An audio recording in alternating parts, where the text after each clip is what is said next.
চা টেস্টিং করার সঠিক পদ্ধতি, কিভাবে চা টেস্ট করতে হয় তার সঠিক পদ্ধতিটা কি, সেই জিনিসটা আজকে তুলে ধরবো এই ভিডিওর মাধ্যমে।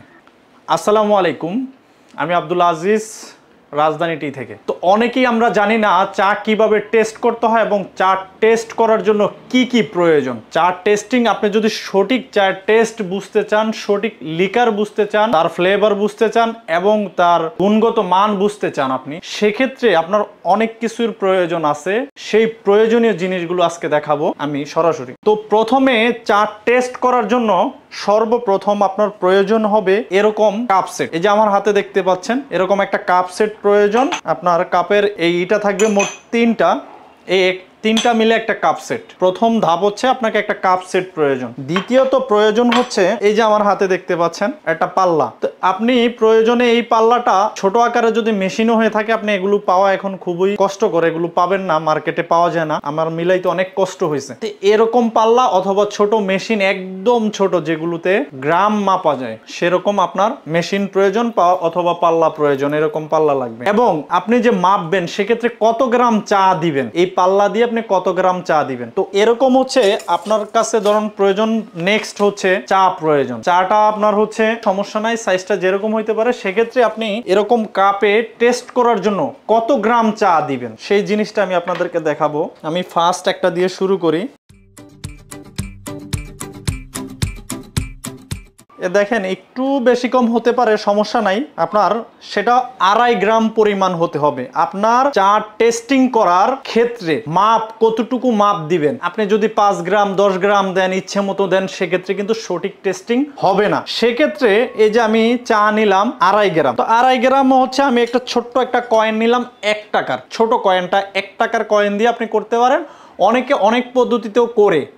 আমরা আসলে প্রফেশনাল অনেক জায়গায় দেখছি 2.5 গ্রাম দিয়ে হয় ইন্টারন্যাশনাল ভাবে, সেক্ষেত্রে আমরা 2.5 গ্রামটাকেই ফলো করি। এখানে ছোট্ট একটা কয়েন 2.5 গ্রামের 1 টাকা ছোট কয়েনটা। তো আপনারা এরকম ছোট কয়েন দিয়ে 2.5 গ্রাম চা নিতে পারেন। এই যে আমি নিলাম। তো এভাবে করে আপনি চাটা দিয়ে দিবেন, এরকম কাপে দিয়ে দিবেন। কাপে দেওয়ার পরে আপনার কি করতে হবে, গরম পানি দিতে হবে। সো আমি এখন কাপগুলো আমার সবগুলো 2.5 গ্রাম করে চা দিয়ে আমি সাজাই নিব। এখানে যে কাপগুলো দেখতে পাচ্ছেন সব টেস্টিং কাপ, বিভিন্ন লটের চা আছে এখানে। আমি প্রত্যেকটা কাপ এখন চা দিব। তার পরবর্তী হচ্ছে আমি গরম পানি দিব। পানিটা যত গরম হয় তত ভালো, আপনি যত ফুটাইতে পারেন, পানিটা যত গরম করতে পারেন, সেক্ষেত্রে আপনার লিকারটা ইজিলি দ্রুত সারবে। তো আমি ধাপে ধাপে আরো কয়েকটা চা আমি দিচ্ছি। আর মাপটা কিন্তু একুরেট হতে হবে, আপনি যখন মাপবেন তখন মাপটা একুরেট হতে হবে।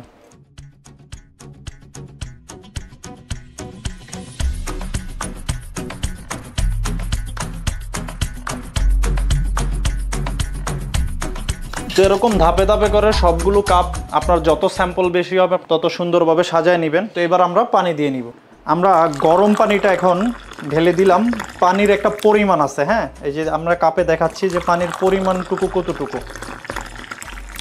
সবগুলো যখন কাপে আপনি সমপরিমাণ চা দিবেন, সেক্ষেত্রে সবগুলো কাপে সমপরিমাণ পানি দিতে হবে। এই যে দেখেন কাপের সবগুলো কাপে কিন্তু সমপরিমাণ পানি দেওয়া হয়েছে এখানে। তো কাপে পানি দেওয়ার পরে আপনি ঢাকনা দিয়ে এরকম করে কাপগুলো ঢেকে দিবেন। আমরা এখন কাপগুলো কিন্তু ঢেকে দিলাম। ঢেকে দেওয়ার ঠিক 6 মিনিট টাইম ধরে 6 মিনিট আপনাকে অপেক্ষা করতে হবে। 6 মিনিট অপেক্ষা করার পরেই নেক্সট ধাপ শুরু হবে। তো আপনারা একটু অপেক্ষা করুন। তো আমাদের টাইম 6 মিনিট হয়ে গেছে। তো আমরা এখন চাগুলো ঢেলে নেই।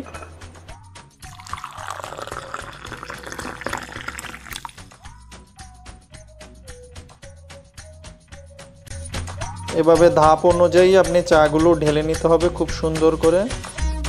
ভিতরের চাটা, ভিতরে যে পাতাটা, এই পাতাগুলো এভাবে আপনার নিয়ে নিতে হবে এই ঢাকনার উপরে। চাতে কোনো ব্যাড স্মেল আছে কিনা আপনি এটার মাধ্যমে জেনে নিতে পারবেন। তো এভাবে করে যখন এই ধাপটা গেল, তখন এই চাটা আপনারা কিভাবে বুঝবেন যে এটা কেমন চাটা। তো সেক্ষেত্রে এটা করতে হবে আপনার, এই চাতে তো এখানে যে পানি আছে, তো পানিটাকে আপনাকে এভাবে করে চিপ দিয়ে আপনাকে ফেলে দিতে হবে। এই যে আমি চাগুলো এভাবে চিপে নিলাম কেন, মানে এখানে একটা বিষয় আছে, এই জিনিসটা আমরা অনেকেই জানি না। কারণ এইখান থেকে আপনি বুঝে নিতে পারবেন যে আপনার লিকারটা টিকসই কেমন হবে বা আপনার চাটা ব্রাইট কেমন হবে, এটার ফ্লেভার কতটুকু আছে আপনি এখান থেকে বুঝতে পারবেন। এটা যখন নাকে আপনি টান দিবেন তখন এখান থেকে আপনি ফ্লেভারটা বুঝতে পারবেন এবং ব্রাইটনেসটা বুঝতে পারবেন যে চাটা টিকসই কিনা, চাটা কি আপনার গোলা হয়ে যাবে কিনা, কেতলিতে দেওয়ার পরে চাটা গোলা হয়ে যাবে কিনা, গলে যাবে কিনা, মানে চাটা কেমন, কোয়ালিটিটা কেমন, এইটা দেখেও আপনি অনেক কিছু শিখতে পারবেন, বুঝতে পারবেন। এই জিনিসটা কিন্তু জানাটা জরুরি। তো এই যে এভাবে করে আমি চাগুলো সব চিপে নিলাম। তো এরপরে প্রক্রিয়াটা কি?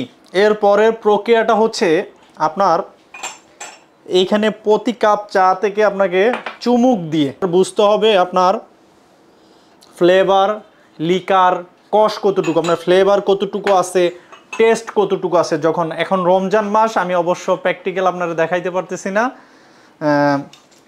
আমি আইডিয়া দিয়ে দিচ্ছি আপনাদেরকে যে আপনি এরকম চাটা একটা টান দিবেন, মুখে যখন চিপ দিবেন জোর একটা টান দিতে হবে।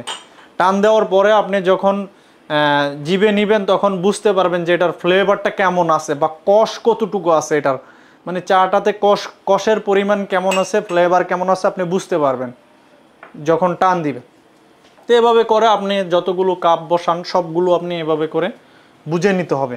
তারপরের ধাপটা হচ্ছে যখন আপনি এই শুধু লিকারটাকে আপনি টেস্ট করবেন, টেস্ট করে একটা রেজাল্ট পাবেন। এবার ফাইনাল রেজাল্ট হচ্ছে, একদম ফাইনাল রেজাল্ট যেটা, সেটা হচ্ছে দুধ দেওয়ার পরে যে আপনার চাটার ঘনত্ব কতটুকু, ব্রাইট কতটুকু। ফাইনাল আপনার টেস্টিং হচ্ছে দুধ দেওয়ার পরে। আপনাকে প্রক্রিয়া মেনটেন করে ধাপে ধাপে কিন্তু চাটা বুঝতে হবে, যদি আপনি চা চিনতে চান, শিখতে চান, বুঝতে চান চা সম্পর্কে। তো এখন আমি ফাইনালি আপনার প্রত্যেকটা কাপে আমি দুধ দিয়ে নিব।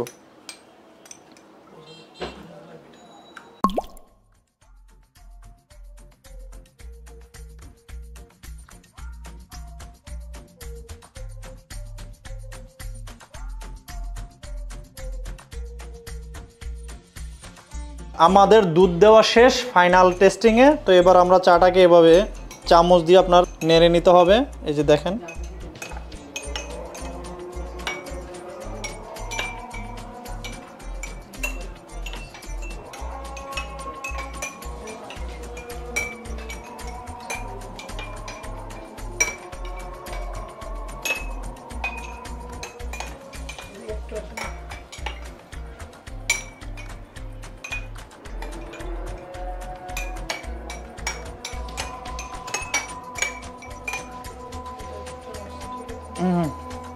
ওকে, এভাবে করে আমাদের দেওয়ার প্রক্রিয়া কিন্তু শেষ।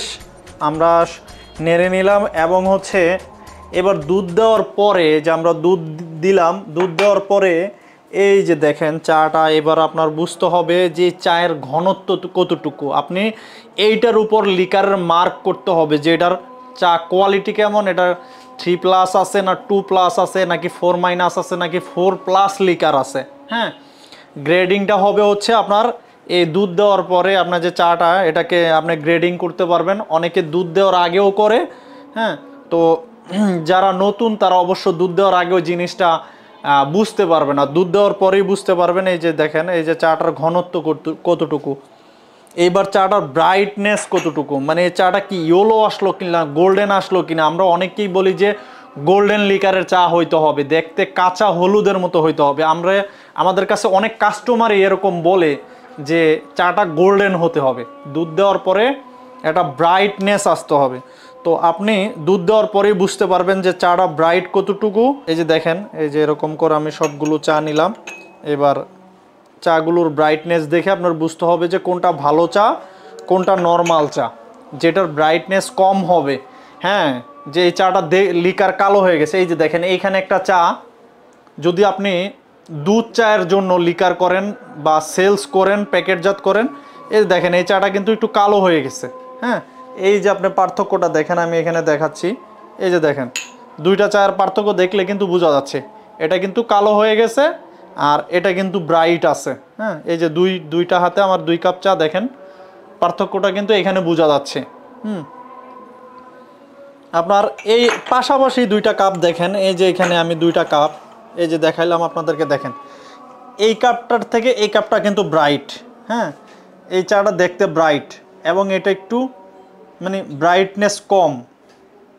তো এই পার্থক্যগুলো আপনারা এভাবেই বুঝে নিতে হবে যে চা এই যে এভাবে করে দেখে যে ঘনত্ব কতটুকু আছে। যদি পাতলা হয় দুধ দেওয়ার পরে কিন্তু যে চাতে লিকার কম, যেটাতে লিকার কম যখন আপনারা দুধ দিবেন, দুধ দেওয়ার পরে কিন্তু সেটা দেখতে পাতলা দেখাবে, চা দেখতে পাতলা দেখাবে।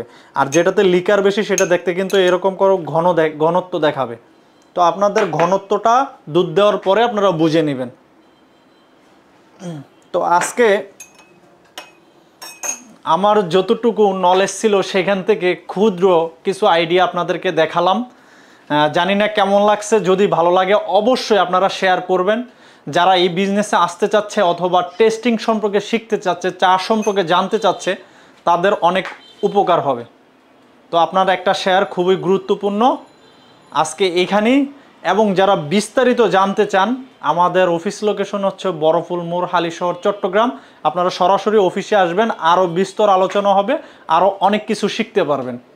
যদি আমাদের সাথে যোগাযোগ করতে চান, আমাদের স্ক্রিনে দেওয়া নাম্বারে আপনারা এখনই যোগাযোগ করুন। আসসালামু আলাইকুম।